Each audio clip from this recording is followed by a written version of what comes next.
11వ గణపతి అయిన హేరంబ గణపతి. ఓం గం హేరంబ గణపతయే నమః అని ఈయనకి ప్రార్థన జపం.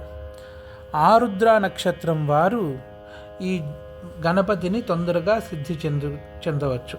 అలాగే ఈ హేరంబ గణపతి సిద్ధి చేయదలిచిన వారు ఆరుద్ర నక్షత్రం రోజు చేస్తే చాలా విశేషం.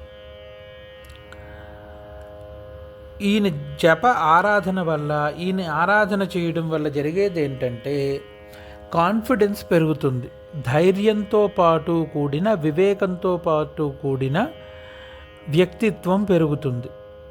చాలా దారుల్లో చాలామంది, కొంతమంది ఇంటర్వ్యూకి వెళ్ళడానికి భయపడతారు, కొంతమంది ఎగ్జామ్కి వెళ్ళడానికి భయపడతారు. ఇలా రకరకాల భయాలు ప్రతి వారిని పీడిస్తూ ఉంటాయి.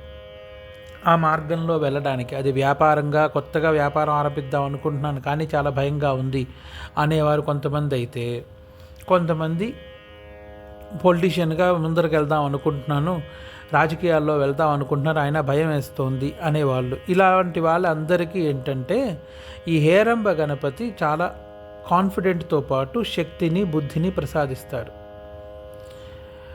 ఈయన గుడి కాశీలోనే ఉంది. ఈయన ప్రార్థనా శ్లోకం అభయవరదహస్త పాశదంతాక్షమాల శ్రీనిపరశు దధానో ముద్గరం మోదకంచ ఫలమధిగత సింహ పంచమాతంగవక్త్రో గణపతి రతిగౌర పాతు హేరంబ నామా అని అంటారు. అభయవరద హస్తంతో, అభయాన్ని ఇస్తున్న వరద హస్తంతో కూడా 10 చేతులతో కూడిన ఆయన. ఈయనకి 10 చేతులు పూర్తిగా. ఆ 10 చేతులలో అభయవరద హస్తంగా ఒక చేతితో, రెండవది పాశము, మూడవది దంతము, అక్షమాల అంటే రుద్రాక్షమాల ఒక చేతిలో, శ్రీని కొరడ ఒక చేతిలో, పరశు గొడ్డలి ఒక చేతిలో,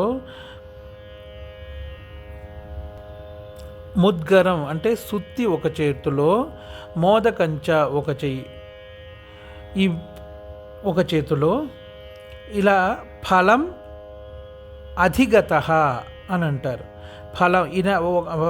ఫలాల్ని ఒక చేతిలో పెట్టుకుని అధిగత సింహ పంచమాతంగ వక్త్రో, అధిగత సింహ సింహవాహనారూఢుడై పంచమాతంగ వక్త్రో 5 మాతంగ ఏనుగులు అంటే మహాబలిష్టమైన ఏనుగుల యొక్క ముఖంతో గణపతి రతిగౌర అంటే తెల్లటి వర్ణముతో కలిసి ఉన్నాడు గణపతి.